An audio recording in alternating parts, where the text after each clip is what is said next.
I got HQ Residential House into Blender.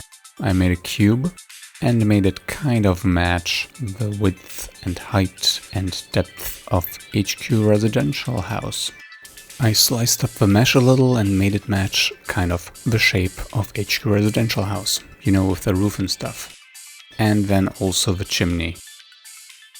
I started searching for textures for doors and walls, and all but one I found on OpenGameArt. I prepared the textures by making them tileable and fixing seams, color matching them, size matching them, fixing perspective by stretching them around, and then scaling them down. For the windows I also started copy-pasting part of the images to make them match the original a little more. Then I started mapping the UV coordinates. On the next day I took care of the window shutters, some details like concrete bottoms, and I rearranged the layout of the texture so that all sides of the house are included, which messed up the UV mapping in a very entertaining way. With only a handful of polygons, those were rather quickly fixed. I made custom windows for the rear of the house and used a rather normal doors glass part to create the glass doors for the garden entrance.